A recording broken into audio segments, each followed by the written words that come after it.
ಆಚಿ ಮಸಾಲ. ಎಂತ ಅಡಿಗೆಯ ರುಚಿಯಾಗೋ ರಹಸ್ಯವು 20 ರೂಪಾಯಿ.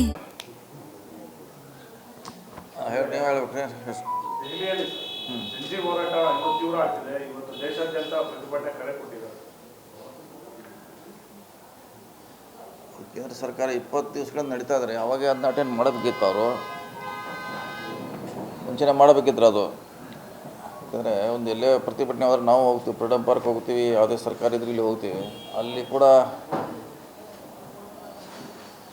ಯಾರೂ ಸ್ಟ್ರೈಕ್ ಆದ ಹಿಂದೂ ರೈತರ ಪಂಜಾಬ್ 1 ವರ್ಷ ಮೇಲೆ ಆಯಿತು, ಯಾರೂ ಹೋಗೋದಿಲ್ಲ ಅಲ್ಲಿ. ಇದು ಆಲ್ಮೋಸ್ಟ್ 20 ಡೇಸ್ ಮೇಲೆ ಆಯಿತು, ಇಲ್ಲಿ ಯಾರು ಹೋಗ್ತಾ ಇಲ್ಲ. ಇದು ಪ್ರೆಸ್ಟೇಜ್ ಆಗಿ ತೊಗೊಳ್ಳೋದಂಥ ಅವಶ್ಯಕತೆ ಇಲ್ಲ. ಯಾಕೆ ಸರ್ಕಾರ ಅಂದರೆ ಜವಾಬ್ದಾರಿ, ಅದು ಏನೇ ಇದ್ದರೆ ಕೇಳಬೇಕು, ಪರಿಹಾರ ಮಾಡಬೇಕು. ಲೋಪದೋಷ ಇದ್ದೇ ಇರ್ತದೆ, ಅದನ್ನು ಸರಿಪಡಿಸೋದು ಬಿಟ್ಟು ಯಾರು ಒಬ್ಬರು ಹೋಗ್ತಾ ಇಲ್ಲ ಅಂದರೆ ಭಾಳ ಆಶ್ಚರ್ಯ. ಅದು ಹೋಗ್ಬೇಕು, ಅವ್ರು ಹೋಗ್ಬೇಕು, ಕೇಳಬೇಕು, ಅಟೆಂಡ್ ಮಾಡಬೇಕು. ಅದು ಮಾಡಬೇಕಲ್ಲ. ಮತ್ತು ಇಷ್ಟು ದೊಡ್ಡ ಮಾಡಲಿಕ್ಕೆ ಕಾರಣ ಅವರೇ ಕಾರಣ.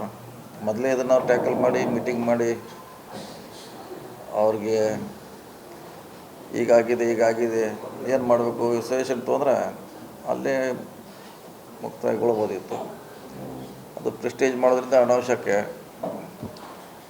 ಸಮಸ್ಯೆ ಉದ್ಭವ ಆಗಿದೆ ಇಲ್ಲಿ ದೇಶ ತುಂಬ. ಯಾಕೆ 26 ಲಕ್ಷ ಜನ ಅದಕ್ಕೆ ಅಸೋಸಿಯೇಟ್ ಮೆಂಬರು, ಅವ್ರ ಪೇರೆಂಟ್ಸು, ಪಾಲಕರು, ಫ್ರೆಂಡ್ಸು, ಸಂಖ್ಯೆ ದೊಡ್ಡದಿದ್ದಾರೆ ಅವರು. ಅದು ಇದನ್ನ ಹೇಳೋದು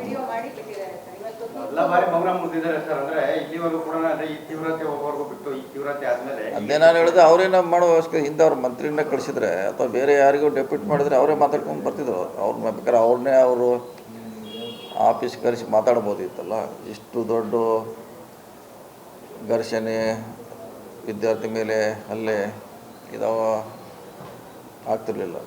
ಇಷ್ಟು ದೊಡ್ಡ ಮಟ್ಟದ ಪ್ರತಿಭಟನೆ ಆದರೂ ಧರ್ಮೇಂದ್ರ ಪ್ರಧಾನ್ ಅವರು ರಾಜೀನಾಮೆ ಕೊಡೋದಕ್ಕೆ ಮುಂದಾಗ್ತಿಲ್ಲ. ಮೋದಿ ಅವರು ಕೂಡ ರಾಜೀನಾಮೆ ತಗೋತಿಲ್ಲ.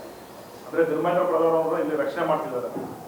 ಆಗಿದ್ದಿಲ್ಲ, ಮತ್ತು ಇಲ್ಲಿವರೆಗೆ ಆಗಿದೆ. ಅದ್ರ ಬಗ್ಗೆ ಏನೂ ಹೇಳಿಲ್ಲ. ಹೇಳಬೇಕಾಗಿತ್ತು, ಕರೆದು ಚರ್ಚೆ ಮಾಡಬೇಕಾಗಿತ್ತು. ಅದರಲ್ಲಿ ಮಂತ್ರಿಗಳ ತಪ್ಪೆಷ್ಟಿದೆ, ಅಧಿಕಾರಿಗಳ ತಪ್ಪಿದೆಯಾ, ಸಿಸ್ಟಮ್ ತಪ್ಪಿದೆಯಾ, ಯಾರೋ ಒಬ್ಬರು ಜವಾಬ್ದಾರಿ ಹೊರಲೇಬೇಕಲ್ಲ. ಯಾರೋ ಒಬ್ಬರು ತಪ್ಪಾಗಿರಬೇಕು. ಯಾರನ್ನ ಸರ್ಕಾರ ಹೇಳಬೇಕು, ಇಂಥವ್ರು ತಪ್ಪಾಗಿದೆ, ಇವ್ರ ಮ್ಯಾಗೆ ಆ್ಯಕ್ಷನ್ ತೊಗೊಂಡಿದ್ದೀವಿ, ಸರಿ ಆಗ್ತಿತ್ತು. ಏನೋ ಮಾಡಿದ್ರೆ ಇಷ್ಟು ದೊಡ್ಡದಾಗಿದೆ.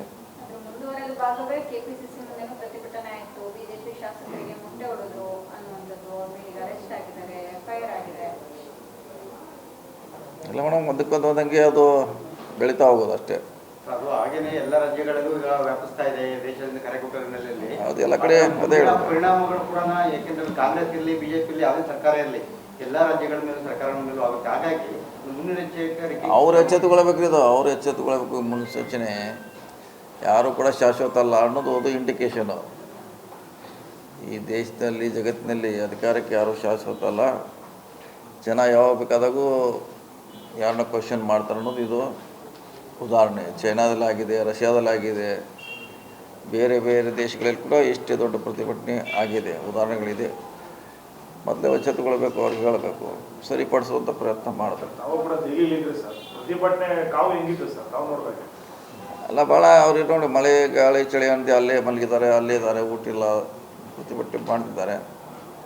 ಅದೇ ಎಲ್ಲೋ ನಾವೆಲ್ಲ ಕಳ್ಕೊಂಡಿದ್ದೀವಿ. ನಮಗೆ ಹೋರಾಟ ನಿವಾರಣೆ ಮಟ್ಟಕ್ಕೆ ವಿದ್ಯಾರ್ಥಿಗಳು ಬಂದಿದ್ದಾರೆ. ಈಗೂ ಕೂಡ ಏನಾಗಿಲ್ಲ, ಈಗೂ ಕಾಲು ಮಿಂಚಿಲ್ಲ. ಪ್ರಧಾನಮಂತ್ರಿಗಳು ಮಧ್ಯಸ್ಥಿಕೆ ವಹಿಸಬೇಕು. ಯಾರು ತಪ್ಪಿಸ್ತಾರೋ ಅದನ್ನ ಕ್ರಮ ಕೈಗೊಳ್ಳಬೇಕು. ಮುಂದೆ ಈ ರೀತಿ ಆಗದಂಗೆ ನೋಡ್ಕೊಳ್ಳೋ ಜವಾಬ್ದಾರಿ ಕೇಂದ್ರ ಸರ್ಕಾರ. ಅದನ್ನು ಮಾಡಬೇಕು. ಅದನ್ನು ಮಾಡಿ ಪ್ರೆಸ್ಟೇಜ್ ಮಾಡೋಂಥದ್ದು ಏನಿದೆ ಇದರಲ್ಲಿ?